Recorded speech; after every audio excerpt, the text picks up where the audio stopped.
ontem me mandou uma mensagem, eu tentei fugir de cá, tentei fugir de lá, mas Deus falou, não. Você vai falar sobre o Sheol. Você vai falar sobre o Hades, sobre o Gehenna, sobre o Tártaro, o Hades. Este lugar é um lugar de tormento, inferno. É um assunto pouco discorrido, um assunto pouco falado. Eu queria convidar os irmãos a abrir a Escritura Sagrada que escreveu o Evangelho de Jesus, o qual foi escrito por Lucas, no capítulo de número 16, no verso 19 em diante. Glória a Deus. E então nós vamos aprender sobre o Sheol. Em alguns lugares do Velho Testamento, em hebraico significa sepultura ou inferno, e Hades, que tem o mesmo significado que é do grego, que significa inferno ou sepultura também. E o Gehenna, que significa lago de fogo. E nós vamos aprender também sobre o Abdon, que é o abismo, que é o local onde fica entre o lugar onde está Abraão e aonde está o pessoal que já está esperando. As pessoas que estão nesse lugar, tanto no céu como lá no Hades, eles têm consciência, eles sabem quem são eles sabem o que eles passaram aqui na terra. Nós vamos aprender isso agora. Eu convido os irmãos a ler as Escrituras no Evangelho do qual escreveu Lucas, do versículo 19 em diante. Havia um certo homem rico que se vestia de púrpura, de linho finíssimo, e que 16, 19. E despedia todos os dias de sua vida de forma regalada. E havia também um outro homem chamado Lázaro, que, coberto de chagas, vivia a esmolar e fora abandonado no portão do homem rico. Lázaro ansiava por alimentar-se, ao menos das migalhas que porventura viessem a cair da mesa do rico. Até os cães vinham lamber suas feridas. Assim chegou o dia em que o mendigo morreu. E o mendigo morreu e os anjos levaram para junto de Abraão. Então o homem rico também morreu, foi sepultado, mas o Hades, onde estava em tormento, ele olhou para cima, observou Abraão e logo com Lázaro ao seu lado. Então gritou: Pai Abraão, tem compaixão de mim e manda Lázaro que me molhe em água a ponta do dedo e me refresque a língua, porquanto estou sofrendo muito em meio a estas chamas. Não, no entanto, Abraão lhe replicou: Filho, recorda-te de que recebeste todos os teus bens diante da tua vida, e Lázaro foi afligido por muitos males. Agora, entretanto, aqui ele está sendo consolado, enquanto tu estás padecendo. E além do mais, foi colocado um grande abismo entre nós e vós, de maneira os que desejam passar daqui para vós, outros não conseguem, tampouco passam de lá para cá. Diante disso, suplicou: Pai, então, eu te imploro que mandes Lázaro à casa de meu pai, pois tenho 5 irmãos. Permite que eles os avise, a fim de que eles também não venham para este terrível lugar de sofrimento. Contudo, Abraão lhe afirmou: eles têm Moisés e os profetas que os ouçam. Mas ele insistiu: não, pai Abraão, se alguém dentre os mortos for ter com eles, certamente se arrependerão. Abraão concluiu e afirmou: se não ouvir a Moisés e os profetas, tampouco se permitirão converter, ainda que ressuscite alguém dentre os mortos. nessa passagem das Escrituras, há uma linha teológica que fala que é uma parábola e outra que diz que não. E essa é a única parábola descrita, falada por Jesus, que ele fala o nome das pessoas. Essa é a única. As outras ele só fala do sujeito, mas ele não fala o nome do sujeito. E aqui estudando essa parábola, observando como vai ser este lugar. O inferno, ele tem esse lugar de tormento, tem dois lugares, só um lugar. A gente morre, vai direto para lá. A gente morre, fica como um sono de descanso. A gente morre, a gente vai para o céu. Para onde a gente vai? Para onde iremos? Eu sei que é um assunto muito delicado, eu sei que é um assunto de muita relevância, mas é o que Deus colocou no meu coração. Eu tentei fugir daqui, tentei fugir de lá, mas Deus falou: não, você vai falar o que eu mando. E da última vez que eu tentei sair do que Deus mandou falar, foi complicado para a minha parte. Então, a gente observando aqui nesse texto, a gente vê que sim, a gente vamos ter consciência, estando no céu ou estando nesse lugar de tormento. A gente vamos ter consciência, porque aqui o rico ele fala: pai Abraão, manda que alguém vá lá e fala na casa de meu pai, que eles ouçam, para que eles possam se converter e não venham para cá. Mas o pai Abraão fala: não, ele já tem os profetas. Aqui Abraão está falando das Escrituras. Tem gente que precisa de ver milagre, tem gente que precisa de ver cura. Eu não sou contra isso. Eu já vivi um milagre, eu já vi uma ressurreição do meu filho. Em outro assunto eu posso falar sobre isso, mas não é sobre isso que eu vou falar.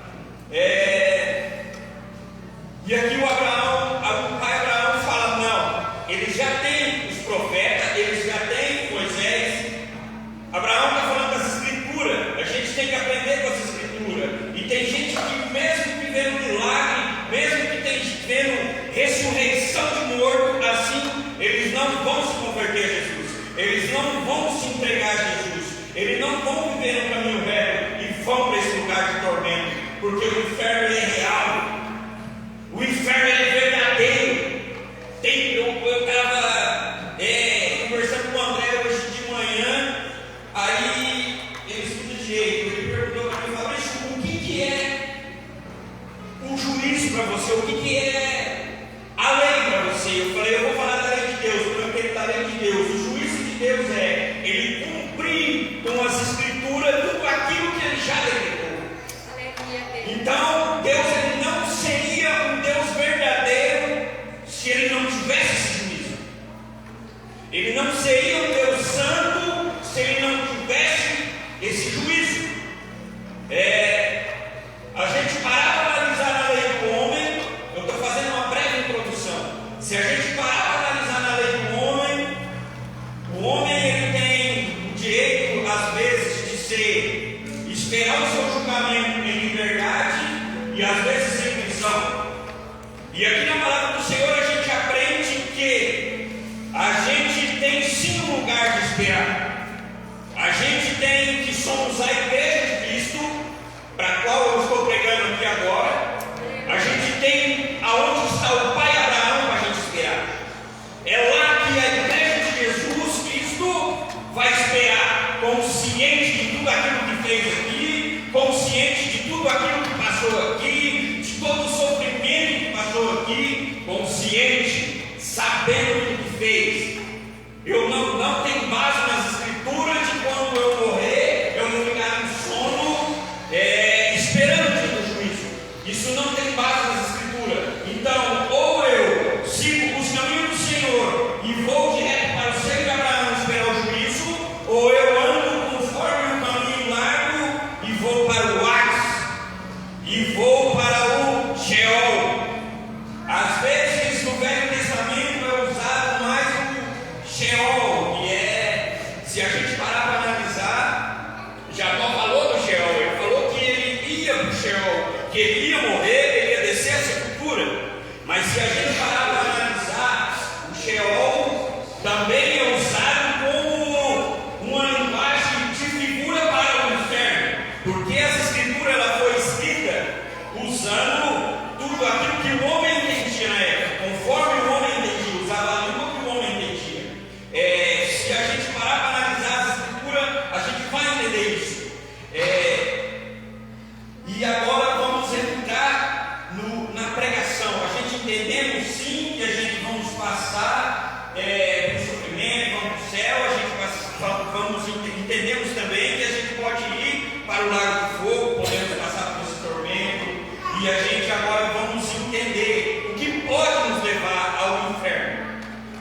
que caminho pode nos levar a esse local dentro das Escrituras.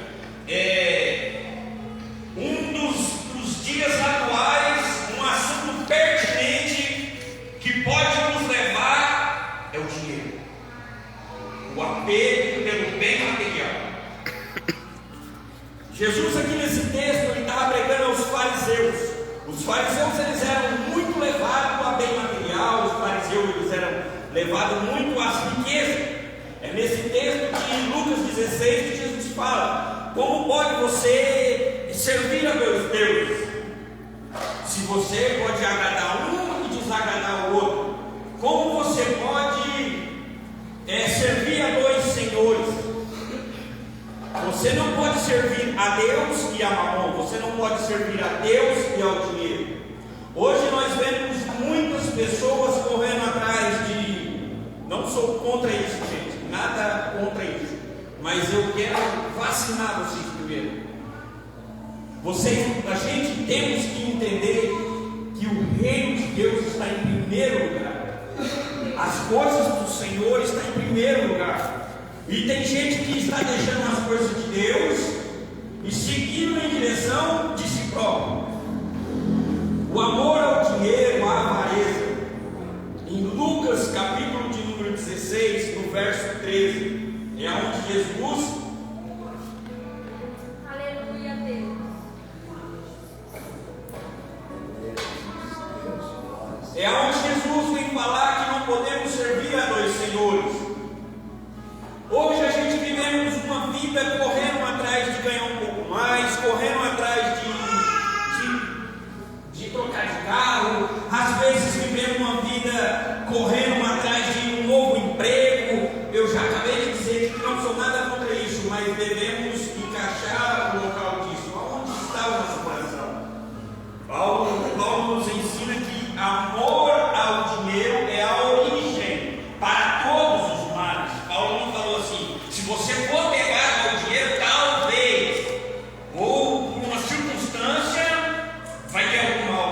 Não. Se você for apegado ao dinheiro, se seu amor estiver ao dinheiro, pode ter certeza, a raiz do mal já está selada na terra, só falta brotar. E então a gente vem nos dias de hoje uma correria desenfreada atrás de dinheiro, atrás de conquistar uma roupa melhor, um sapato melhor, trocar de carro, às vezes comprar uma casa melhor, às vezes a gente está vivendo uma vida desenfreada, correndo atrás de algo que Jesus já falou, que até os lírios do campo nunca teceram, e olha a roupa que eles vestem, nem Salomão em toda a sua glória se vestiu como eles. As pombas não plantam, mas elas têm o que comer. E vocês, por que se preocupar com isso? Pegar o reino de Deus e a sua justiça, e as demais coisas serão acrescentadas. Glória a Deus. Então a gente não podemos colocar o nosso coração em primeiro lugar a essas coisas. Às vezes a gente paramos de fazer as coisas de Deus porque o nosso tempo está todo programado para eu conseguir um carro melhor, porque o meu vizinho comprou um carro melhor, eu preciso de uma casa melhor, porque um parente meu agora está morando numa casa de 2 andares, a minha é só térreo. E o nosso coração não pode estar ligado a isso. Às vezes a gente não tem tempo para examinar as escrituras, pregar no vizinho que está ali vivendo uma aflição, vivendo um tempo de angústia. Às vezes aquela pessoa está correndo para esse lugar que eu falei, numa corrida sem freio para o inferno, e nós estamos despercebidos. Nós estamos muitas vezes buscando coisas que não vai acrescentar nada no reino do céu, porque a nossa Bíblia nos ensina que o tesouro a traça corrói, e não podemos ajuntar ele aqui na terra, mas sim no céu. Amém. Para analisar o ouro, ele gerou muita morte. O ouro, se a gente for analisar na história, ele gerou muita desavença e gera até hoje.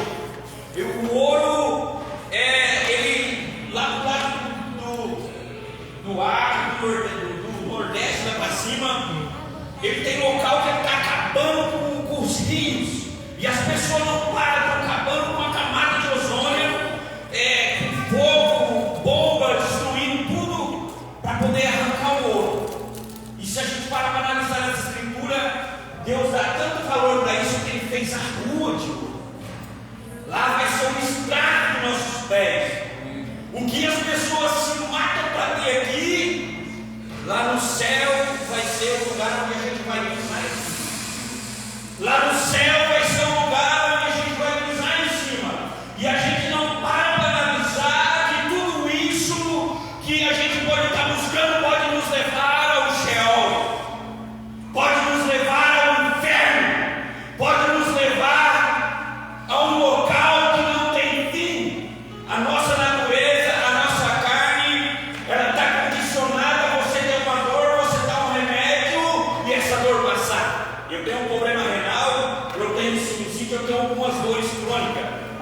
Meu Deus.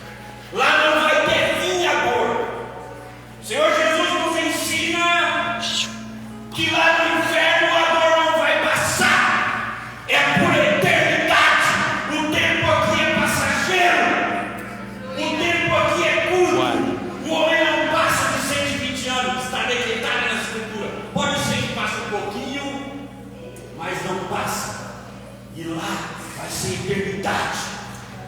Para onde nós estamos gastando o nosso tempo? O que estamos fazendo com o nosso tempo? Hoje, se a gente parar para analisar, o que o homem tem mais dificuldade de entregar para Deus é o tempo. O nosso tempo está esgotado. O nosso tempo está curto. Por quê? Trabalho, estudar. Hoje não vai dar por causa do tempo. Sossega. Hoje não vai dar porque eu tenho que ir na imobiliária, porque eu quero comprar uma casa, eu vou comprar financiamento no banco. E as coisas do Senhor, o que estamos fazendo? Eu preciso estudar mais, porque eu tenho que aprender mais para mim conseguir um emprego melhor. E outra coisa, em segundo lugar, que pode nos tirar da presença do Senhor, a soberba. Provérbios 16:18 diz que a soberba procede à ruína e a altivez do espírito a queda. Se a gente parar para analisar, o espírito altivo nos leva à queda. A altivez do homem destruiu Gomorra. A gente leva muito para o lado do homossexualismo, que Sodoma e Gomorra foi destruído. A gente leva muito para o lado da prostituição, que Sodoma e Gomorra foi destruído. Mas Ezequiel disse que a altivez também acabou com Gomorra. Se a gente parar para analisar, a altivez do homem leva a nosso espírito a queda. Pastor, leu aqui hoje o Salmo de número 40, o Salmo escrito por Davi. Davi, naquele Salmo, ele está angustiado. No versículo de número 17, ele reconhece que ele não é nada sem o Senhor. Senhor Jesus nos ensina no capítulo de número 5, no verso de número 3, que o pobre de espírito herdará o reino do céu. Sabe isso? O que é um homem pobre de espírito? É o homem que entende que ele não é nada sem o Senhor Jesus. É o homem que entende que ele não pode fazer nada sem Jesus. E as pessoas que têm um espírito altivo, que se acham demais, passa pelas pessoas, finge que não vê o seu vizinho necessitado, não se preocupa. Seu espírito está prestes a cair, a ruína. O espírito cai uma vez, para se levantar é complicado. A Bíblia diz que aquele que está em pé, cuidado para que não caia. O homem que cai uma vez, para se levantar é muito difícil. Não é fácil. A concupiscência da carne, a soberba da vida, quando o homem se entrega a essas coisas, é complicado. É muito difícil. E Fabrício,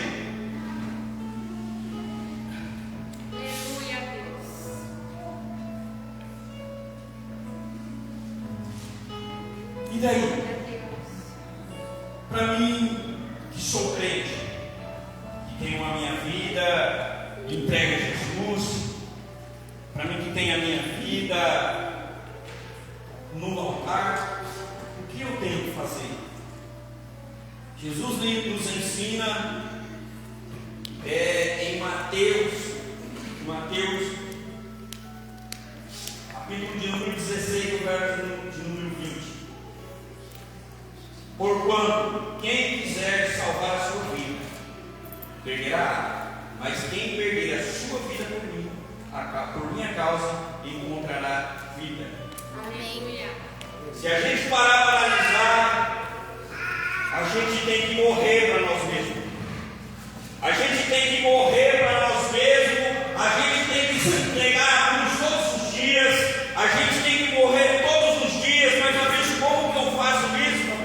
eu já oro, eu já jejuo, eu venho às orações, eu faço tudo isso. Mas por que você faz isso? Como que você faz isso? Através de quê? É para você se sentir melhor? É para você mostrar para as pessoas que você é crente? É para você mostrar para a sociedade que você é uma pessoa melhor? Ou é para você mostrar o amor de Cristo? Ou é para você mostrar o amor que foi derramado naquela cruz? Ou você entende que foi Jesus que te chamou primeiro, e que se não fosse Ele, aqui você nem estava? Ou você acha que é por sua própria força, que eu aceitei Jesus, agora eu herdo o reino do céu? Se a gente parar para analisar, aí aquele rico, ele estava de um lado, e Abraão e o pobre estavam do outro. Entre eles estava o abismo. E a gente parar para analisar, eles já estão esperando o julgamento no dia do juízo, em um local que já estão sofrendo. Eles já estão sofrendo muito, eles já estão passando o perrengue daqueles. E entre eles tem um abismo. E se a gente parar para analisar, é uma palavra que ela tem um sentido de targo, abdom, abismo, um local que ainda não foi inaugurado. Ele ainda não foi inaugurado. Ele vai ser inaugurado no dia do juízo. O que é o juízo, Fabrício? O juízo é como se fosse um salário que você já trabalhou e você já está prestes a receber. Alguém entendeu isso? O juízo não é você chegar na frente de uma mesa, você fez isso, você fez aquilo, eu acho que você vai para cá e eu não. Pelo que Jesus fez na cruz, e Ele te resgatou, e hoje você é uma pessoa transformada pelo Espírito de Deus, você entende que você vai para o céu. Fabrício, como eu tenho essa certeza? Eu posso ter essa certeza? Sim. Romanos 8,16 diz que os filhos de Deus entendem que eles é o Filho de Deus. Então, se eu parar para analisar, se eu sei que quem disse que eu sou filho, eu sei para onde eu vou. Amém. Então, através disso, eu entendo que as obras que são feitas, que me perseguem, que não é por mim, elas vêm comigo, as obras. Por quê? Porque Jesus me resgatou. Paulo nos ensina ali para Romanos, ele escreve para Romanos, e nós sabemos com eles que o que eu quero fazer eu não faço, mas se o pecado quer em mim, logo adiante Paulo vai nos ensinar que quando ele for agido por Cristo, que ele é resgatado por Cristo, aí sim, ele chega o Espírito Santo, aí Paulo vai fazer as obras do Espírito Santo Pai, não por mim. Eu, Fabrício, não faço nada. Eu quero dar um breve testemunho aqui do que aconteceu comigo esses dias. Eu passei numa farmácia aqui no serviço, cortei bastante madeira, meu olho foi irritado. E eu perdi o meu colírio. Passei para comprar um colírio, entregamento, comprei o colírio e saí. Saiu o senhor de lá para cá, com o seu olho escorrendo. Aí ele chegou em mim e falou: quanto você pagou nesse colírio? Eu falei: eu paguei tanto. Ele pegou e falou assim: nossa, deixa eu marcar o nome dele aqui, eu tenho esse dinheiro, eu vou comprar. Eu falei: ó, o nome dele é tal, beleza. Aí peguei, não tem a moto, estava indo embora, eu trabalhar e corri para ele. Não, um dia que eu tenho que comprar, colocar a gasolina no carro, vai lá e compra. E a minha carne falou: você não compra, o Fabrício não compra, o Espírito Santo compra. E o Fabrício não compra, o Espírito Santo falou: você vai comprar ou você não vai comprar? Eu não. Aí eu voltei lá e esse homem estava lá dentro perguntando o preço do colírio. Aí eu peguei e chamei ele veio até mim, de um dia para ele e falei: vai lá com o colírio.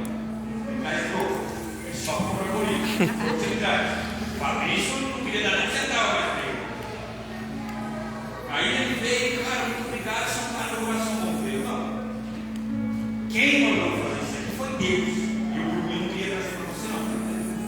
Mas então agora você usa o teu colírio, porque foi Deus que te deu. Então eu estou aqui, não tem na minha mão, vou embora.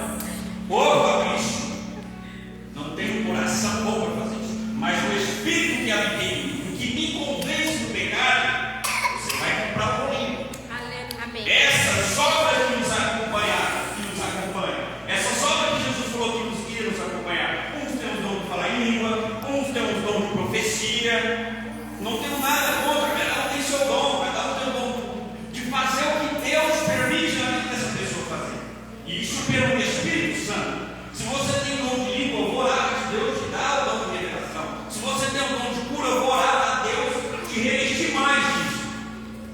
Eu não tenho. O meu dom é estudar e pregar. Prega o dia todo. Quem anda comigo sabe.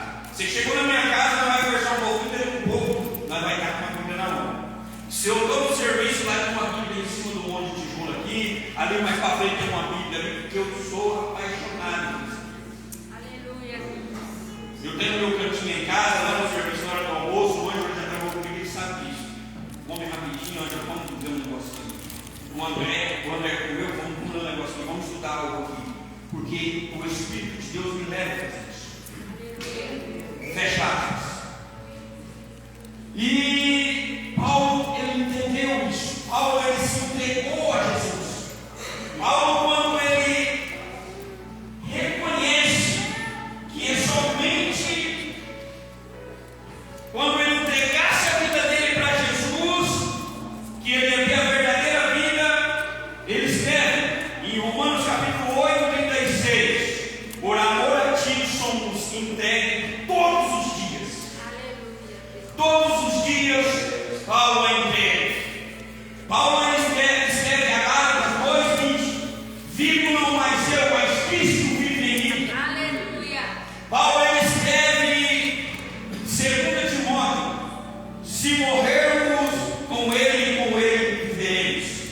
Paulo escreve 2 Timóteo capítulo 4, verso de número 6: quanto a mim, já estou sendo entregue como libação, como vinho para libação. No momento da minha partida já está chegando, pois eu combati o bom combate, completei a minha carreira e guardei a minha fé, pois justa está guardada a coroa da vida. Paulo já sabia. Amém. Paulo, ele estava aí no calabouço. Paulo, ele estava numa masmorra, velho já, com seus tantos anos, já todo arrebentado, açoitado várias vezes. A cultura romana dizia que você podia ser açoitado 40 vezes. Paulo, ele se açoitava 39, parava, demorava mais um pouco, ia lá mais 39, parava de novo, e assim eles ficavam em Paulo. Porque Paulo, ele tinha comprado a sua cidadania romana. E Paulo ali, ele já morrendo, já pronto a ser decapitado, porque Paulo não podia ser enforcado. Ele tinha sua cidadania romana. O romano ele não podia ser enforcado, ele tinha que ser decapitado. Então ele, Paulo já estava para ser entregue. Ele já estava para morrer, mas Paulo fala que ele já estava para ser entregue como Cristo foi, mas ele não ia desistir. Aleluia. E ele também continua falando ali em Romanos capítulo 4, verso 6 em diante, que aqueles que fazem o que ele fez também terá direito a esta coroa. Glória a Deus. Aleluia. O que nós estamos fazendo? Senhor Jesus, ele chega nos seus discípulos e fala assim para eles: quem vocês dizem? Quem dizem que eu sou? Quem anda dizendo que eu sou? Uns diziam que era Moisés, outros diziam que era Elias, outros diziam que era um dos profetas. Aí ele olhou para os 12, ele tinha um cuidado especial com os 12. E vocês, quem dizem que eu sou? Quem dizem que eu sou? Pedrão já foi, levantou: opa, tu és o filho do Deus vivo. Jesus olha para ele e fala: calma aí, não adianta ser Pedrão, não adianta vocês ficar muito se engrandecer muito, não, que quem te revelou isso foi Deus. Isso não veio, então você se acalma aí. Mas Pedro, sobre esta pedra eu edificarei a minha igreja, e as portas do inferno não prevalecerão. Glória a Deus. Agora nós vamos entrar em um outro ponto. A porta era um objeto de ataque ou um objeto de defesa? Defesa. A porta é um objeto de defesa. Em Atos dos Apóstolos diz que nós devemos ir. Então, se o inferno é a porta do Hades, a porta do inferno é um objeto de defesa, o papel da igreja é ir lá e arrebentar essa porta. Amém. O papel da igreja é ir lá e derrubar essa porta. Como fazendo isso? Mas como é que nós vamos lá no inferno? Isso é outra linguagem de figura. A igreja, ela tem que se levantar, se posicionar e falar: vamos ao evangelismo, vamos pregar essa escritura, porque tem alma sedenta aí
céu e uns que já estão predestinados para ir para o céu.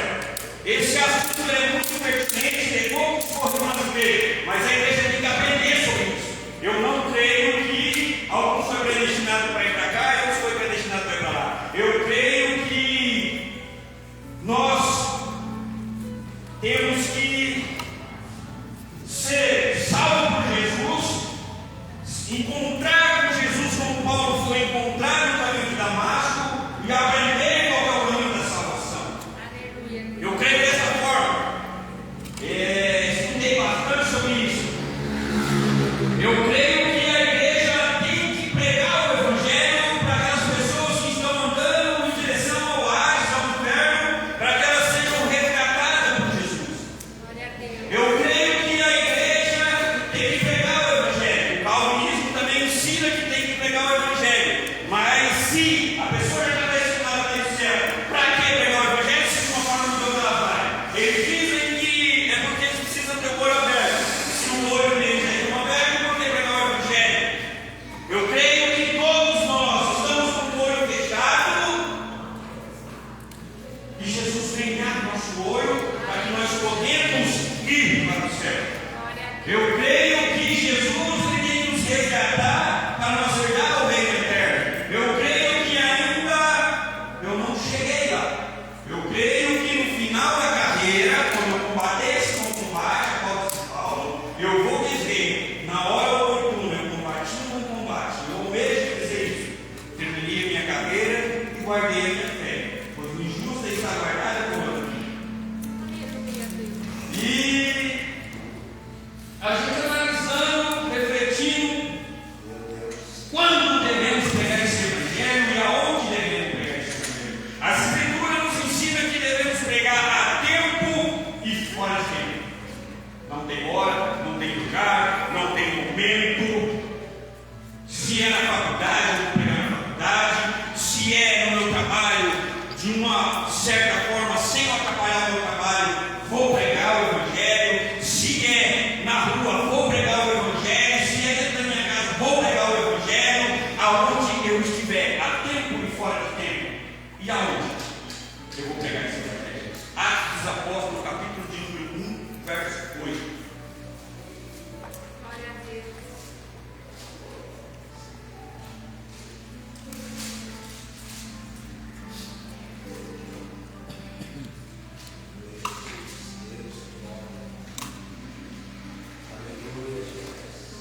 Aleluia, Deus.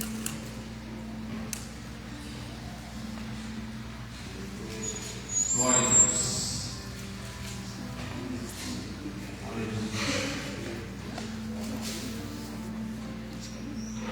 Ali, após eles terem recebido o Espírito Santo, qual foi prometido por Jesus, que ele subiria aos céus e não nos deixaria órfãos. Então teve um grande dia de Pentecoste. Então eles receberam toda aquela autoridade, receberam tudo aquilo que devia ter recebido. Aí vamos aprender que, contudo, receber esse poder quando o Espírito Santo descer sobre vós e seres minhas testemunhas, tanto em Jerusalém como em toda a Judéia, Samaria e até os confins da terra. Eu devo pregar aonde eu moro, a cidade que eu moro, eu devo pregar no estado aonde eu moro, eu devo pregar no país onde eu moro, e eu devo pregar em todos os confins da terra, em todos os cantos.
A igreja de Cristo, eu almejo não somente participar da festa do grande dia, eu almejo participar das bodas do Cordeiro.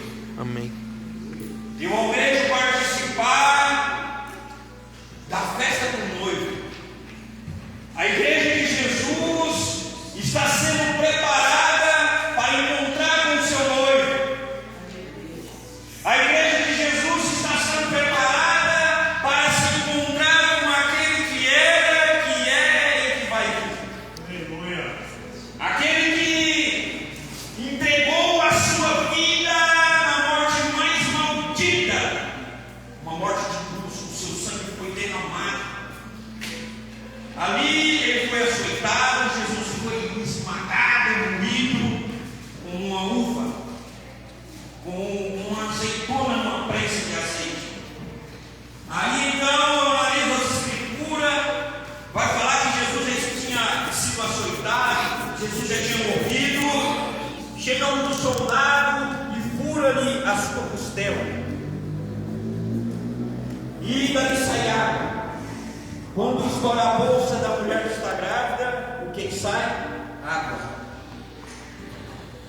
E então, se a gente parar para analisar na morte de Jesus, se estoura a bolsa da mulher, sai água. E a criança nasce quando Jesus morreu, que o soldado lhe furou a costela e saiu aquela água. Foi ali que a igreja de Jesus nasceu. Amém. Foi ali que Satanás foi derrotado, como diz na escritura, que ele esmagaria a cabeça da serpente. Foi ali que Satanás foi derrotado e a igreja de Jesus nasceu. A igreja de Jesus então ganhou vida. Aí então o véu se rasgou de cima e baixo. Aí não precisava mais um sacerdote entrar lá dentro para receber a profecia. Aí então o Espírito de Deus foi entregue aos seus filhos. Aí então o Consolador desceu sobre todo aquele que segue os caminhos do Senhor, que faz a vontade de Deus. Eu sei que a pregação não é muito agradável, mas é uma pregação que vai abrir a tua consciência, eu creio, em nome de Jesus. No dia de amanhã, eu poderia muito bem chegar aqui e abrir as escrituras e falar: Deus vai te dar isso, Deus vai te dar aquilo, mas isso não te traz salvação. Isso é um sinal de um homem de Deus na sua vida. Aqui está muito bem explicado, é só você ler a sua casa. O livro que escreveu Lucas, o capítulo 16, do começo ao fim, que você vai entender. Cura não traz salvação para ninguém. Casa não traz salvação para ninguém. Casa te traz conforto. Se você tiver uma cura, você vai ter um conforto. Mas a salvação, ela só vem de Deus. E a Bíblia diz que você tem que ser o sal da terra e a luz do mundo. O sal do Salomão não serve para nada. O sal do Salomão não serve para nada. Joga uma colher de sal na tua boca que você vê, vai dar sede. E se você é sal, você tem que causar sede nas pessoas. E a palavra do Senhor diz que Jesus falou para aquela samaritana: da água que eu te dou, nunca mais você terá sede. Pelo contrário, você será uma fonte que jorra, fonte de água viva. Se você é sal, você tem que trazer sede. Se você traz sede, você tem que ter água. Se você está cheio de Espírito Santo, se você bebe conforme a vontade de Deus, você tem essa água. Você tem essa água para dar para os necessitados. Quantas pessoas a gente vê na rua andando feliz para o inferno? Eles estão dando risada, dando aleluia do jeito deles. Tem gente que está no meio do nosso meio. Eu estou falando isso no âmbito global. No nosso meio, se diz o evangelho, está indo para o inferno sem saber. Por quê? Não tem compromisso. Os líderes não têm compromisso com a verdade. Muitos estão prometendo isso, prometendo aquilo, e estão querendo, esquecendo de dizer que o Hades é real, o inferno é real. Não é brincadeira que eu estou falando aqui. Pode ser um discurso meio pesado, meio doloroso. Eu quis fugir disso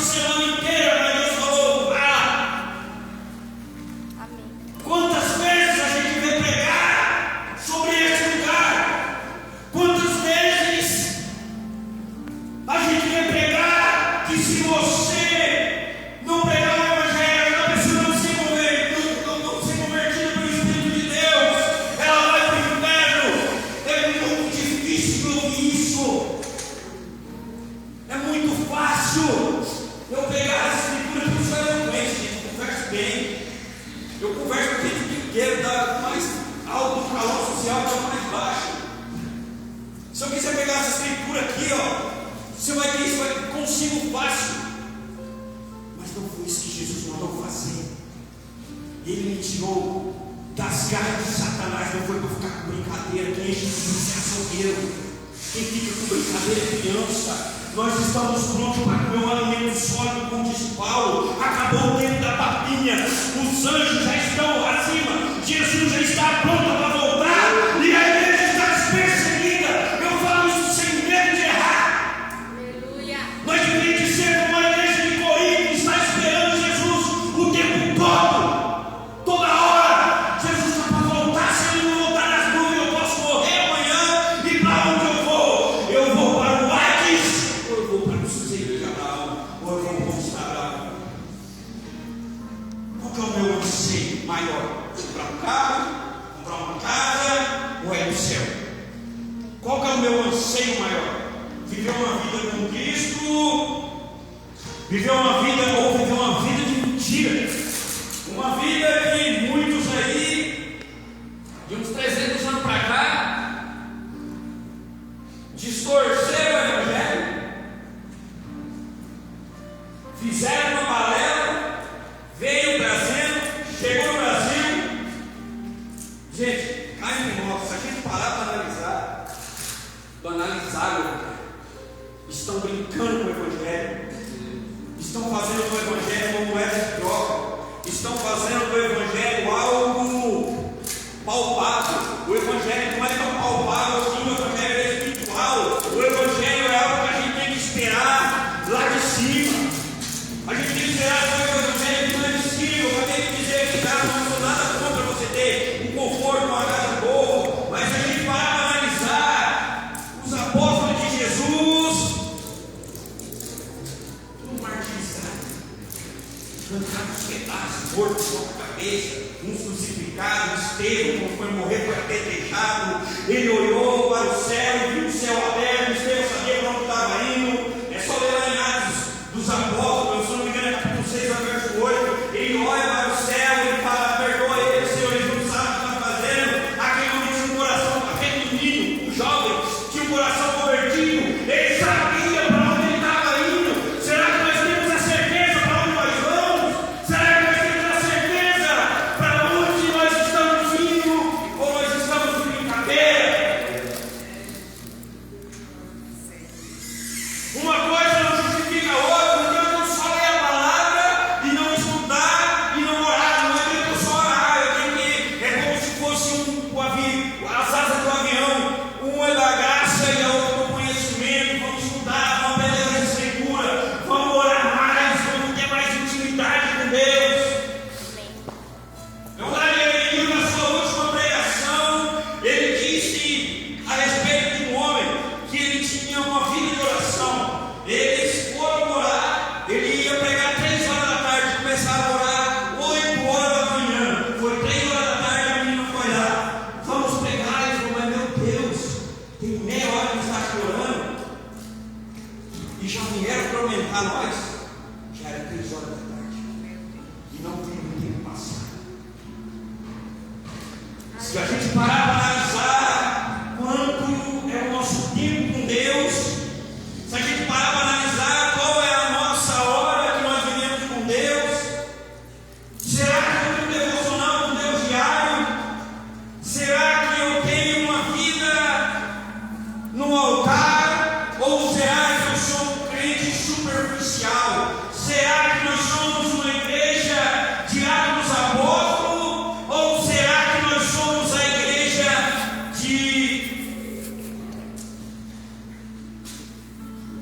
já eu lembro da glória da segunda casa, profeta Oséias. Na minha faculdade eu fiz um TCC. Oséias não, Ageu, desculpa, sobre o profeta Ageu. Se a gente parar para analisar, quando Jesus também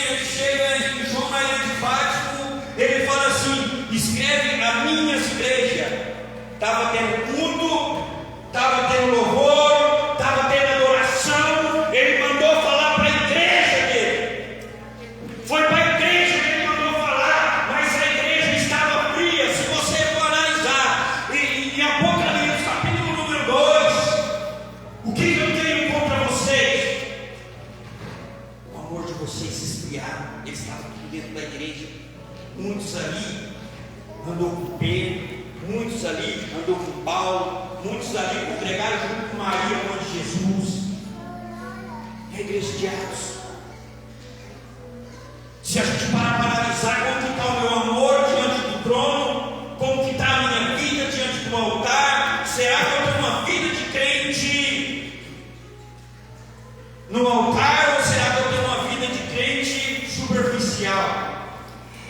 Se eu parar para analisar, será que eu estou com uma vida igual a de Atos dos Apóstolos, ou eu estou com uma vida igual à igreja de Apocalipse?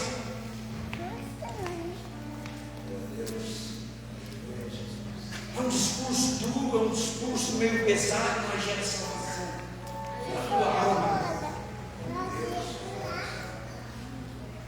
Às vezes a gente está preocupado em comprar mais um par de sapato enquanto o vizinho não tem. Às vezes a gente está preocupado em financiar mais um carro, fica mais 30 e poucos meses, 40 e poucos meses pagando, e tem um irmão meu que está desempregado, precisando de dinheiro. Às vezes nós estamos preocupados em comprar uma casa com 2 andares, sendo que tem um irmão meu que não tem nem onde morar. Eu falo, irmão, não é somente o seu vizinho, não é somente o seu irmão, porque a Bíblia diz, Jesus ele nos ensina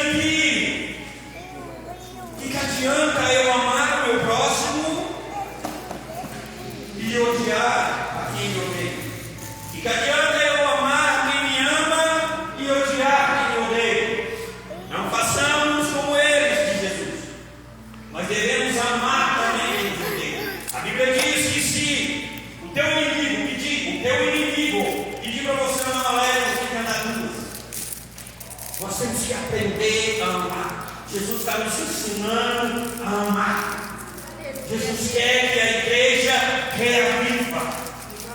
Avivamento é quem está morto e torna a viver. Avivamento é quando eu sou morto no pecado e eu torno a ter vida com Cristo. Avivamento é eu estou aqui numa vida de tráfico, numa vida desgraçada de prostituição, numa vida toda perturbada, e vem Jesus e me reaviva. Aleluia, Deus. Esse é o verdadeiro avivamento. Se a gente for estudar as histórias da igreja, Spurgeon viveu um avivamento, John Wesley viveu um avivamento no lombo do seu cavalo, em vários lugares. Aquele homem onde ele passava, o teto era fechado e abria uma igreja no lugar.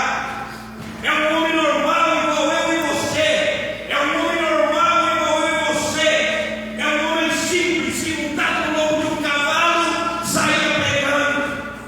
John Knox disse: muitas almas ou eu morro. Qual que é a minha oração? Para que eu estou orando? Deus, eu preciso trocar meu carro. Deus, eu preciso disso. Deus, eu preciso daquilo. Ou é Senhor Jesus? Tem alma sedenta, Senhor, aí no mundo sofrendo, morrendo. Tem alma sedenta, Senhor, aí no mundo. E eu preciso do Senhor trazer elas para a tua casa, para que o pastor, a pastora, os obreiros ensinem a eles, para que eles possam caminhar no mundo, Senhor.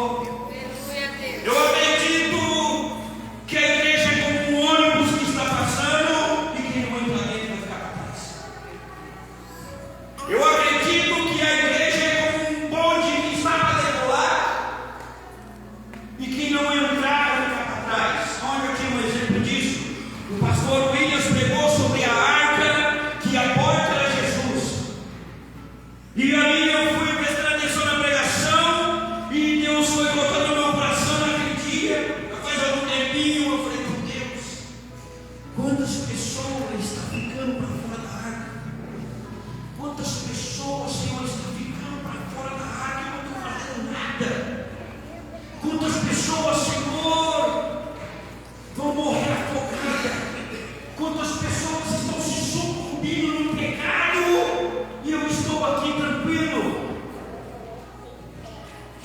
pregou por muitos anos e eles não quiseram ouvir. Mas agora, irmãos, vocês são cheios do Espírito Santo, cheios do Espírito da verdade. Chegou a nossa hora. Agora não é mais a vez de Paulo, agora não é mais a vez de Pedro, agora não é mais a vez de Timóteo, agora não é mais a vez de Spurgeon, John Wesley, John Knox, agora não é mais a vez de Martin Lutero, agora não é mais a vez de Bartolomeu, não é mais a vez de Tito, agora não é mais a vez de Moisés, Jacó, agora é a nossa vez.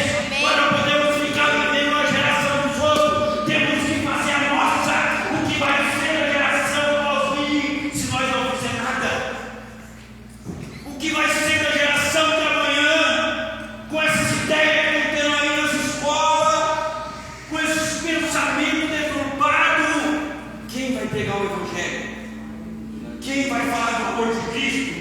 Quem vai ensinar o caminho a seguir daí adiante? Precisamos criar a nossa história. Nós precisamos agora fazer como fez esses grandes homens normais, pessoas normais como eu e você, mas cheios do poder de Deus, que tinham o joelho calejado. Eu creio, gente, que aqui em Maringá tem gente com potencial com isso. Aqui na região tem gente com potencial com isso, eu creio. Certa vez um cidadão do estado de Mato Grosso pregar ali, falou que Maringá precisava de uma profética para cá, falou que Maringá precisava de uma profética para lá. Eu falei, olha, esse cara desceu para ele. A hora que ele desceu do púlpito, esperei na porta e falei, amigão, você tem que orar mais, meu filho. Não sei de onde você veio, não sei de onde você saiu, nunca te vi nem fazer uma visita aqui na igreja hoje, nem sei quem é a pastora aqui, que é a mulher, nem sei quem é. Falei, só que você precisa de orar e pedir sabedoria para Deus te subir naquele lugar, aqui em Maringá e região. Tem gente com o joelho calejado, tem gente aqui que falta morrer pelo Evangelho, e você me fala uma barbaridade dessa, cara. Eu creio que há gente com potencial para isso, mas a igreja de Cristo precisa se levantar de novo. A igreja de Cristo tem poder para isso. O Espírito Santo de Deus está em você, irmão. Você precisa fazer a sua parte. Se Deus está mandando eu fazer isso, é porque tem que ser feito. Aleluia, Deus. Se Deus está mandando eu falar isso, é porque tem que ser falado. É doloroso, é ruim. O Fabrício, um homem de carne, está todo arrebentado pela vida. Vem aqui falar para mim, um garoto com seus 30 e poucos anos, mas foi Deus que escolheu eu nessa noite para vir falar para você. Foi Deus que escolheu eu nessa noite para falar para vocês. Um cara que outra hora estava no crime, todo arrebentado, os amigos morreram tudo, os que foram presos saíram, morreu também, sobrou o Fabrício. Para quê? Para vir falar para você hoje. Se levanta na presença do Senhor, pega mais uma vida de oração, se entrega mais a Deus. Tem gente lá fora indo para o inferno, tem gente lá fora entrega a cara de Satanás, tem gente lá fora indo para o Sheol. O Aleluia. amigão vai ser namorado, o amigo vai ser namorado. Quantos vão para lá? Quantos? E a igreja de Cristo está despercebida. A igreja de Cristo está, desculpa, dormindo. Dormindo. Eu sou um crente da quinta-feira, domingo, muitas das vezes. Entro no meu carro, acabou. Chego na minha casa, fecho a porta, adeus vizinho, adeus todo mundo. Chego no trabalho, sou aquele crente espião, ninguém sabe o que eu sou, ninguém sabe onde eu vim. Mas não foi para isso que Deus te escolheu, não foi para isso que Deus te tirou de lá. Eu não sei se você cresceu num berço evangélico, se você cresceu, você vai ser mais cobrado do que eu, porque você tem o dever de conhecer mais do que eu. Eu tenho 10 anos de crente, e a Bíblia fala de que muito é dado, muito será cobrado. Se você muito sabe, você muito tem que fazer. Se você muito tem entendimento das Escrituras, então você sabe que o inferno é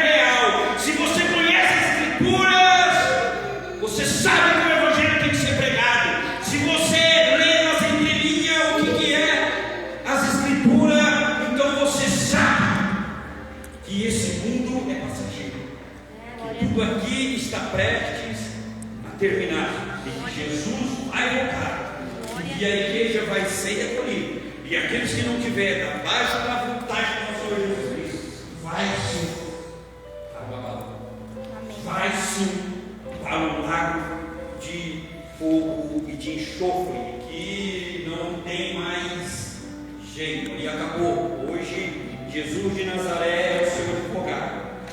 Ó, a responsabilidade que você tem, e olha o tamanho da importância que isso tem. Se Jesus hoje é o advogado, ele vai ser o seu juiz no dia do juízo final. Então vamos analisar. Ele é um Deus justo, ele fez tudo, advogou por você esse tempo todo, a sua caminhada toda. Então você foi advogado pelo cara mais sábio, pelo cara que sabe de tudo, um Deus soberano, um Deus perfeito que não erra, que não se arrepende, um Deus que é um Deus de amor, mas também é justiça e juízo. Ele te advogou esse tempo todo, ele vai ter o seu juízo. Você não vai ter mais advogado. Você vai lá para ser julgado, ou você desce ou você sobe, você desce ou você sobe, você te entrega ou você não vai ter fogo. E eu, percebendo isso, eu vejo a responsabilidade de tudo isso. Eu vejo o quanto essa perspectiva me leva a me aprofundar mais no Evangelho, a viver uma vida mais de santidade e pregar mais o Evangelho. Para mim concluir, eu vou citar um exemplo que aconteceu comigo e com minha esposa. Tinha um certo senhor que estava na UTI, ele saiu, fomos visitar ele. Chegamos lá, ele estava meio sonolento, ele acordou. Um senhor que vivia uma vida toda perturbada, ele falou: eu estava num lugar terrível. Eu ouvi e minha esposa ouviu. Eu estava num lugar terrível. Do outro lado era lindo, mas onde eu estava, uma sede, uma agonia, um desespero. Eu olhei para minha esposa e falei: você está vendo a certeza do inferno? Eu não cria no inferno. Eu não cria no inferno. Eu não acreditava no inferno. Eu não acreditava que um Deus tão maravilhoso podia criar um portal desse. Mas até o homem que ele erra, ele falha, ele cria um lugar para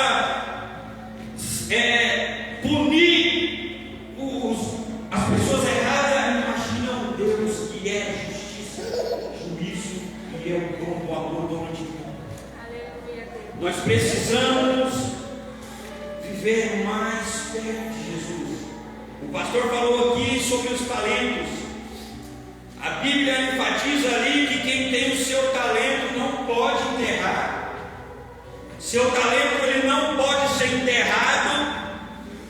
Ele tem que ser aflorado, ele tem que ser usado. Se Deus te deu um talento para você limpar o chão da igreja, limpa o chão da igreja. Se Deus te deu um talento de você pregar o Evangelho, mas esse talento não é só para mim, não é só para o pastor, é para todos. Jesus falou: ide pregar o Evangelho a toda criatura. Pregar para todos, a tempo e fora de tempo. E aqui eu encerro o que Deus colocou no coração. Senhor, meu Deus e meu Pai, eu não tenho mais compromisso, Senhor, com o que o Senhor colocou no meu coração. Senhor, meu Deus, o Senhor falou comigo que era para mim entregar para a tua igreja, aqui diante dela, um justo advogado, é testemunha do que eu fiz nessa noite, Senhor. Eu entreguei tudo aquilo que o Senhor colocou no meu coração. Segue eles agora, Senhor, meu Deus, se quiser. Senhor, meu Deus, hoje Senhor, diante da tua presença, Pai, eles não são mais leigos a respeito deste lugar. Senhor, meu Deus, aqui diante da tua presença, Pai, com a autoridade que o Senhor me deu, Senhor, eu entrego, Senhor, meu Deus, esse lugar, essa tribuna, Senhor, ao pastor Duval, a quem for, mas a minha parte, Senhor, o que o Senhor mandou fazer, Pai, eu fiz diante da sua presença, em nome de Jesus. Amém. Glória a Deus.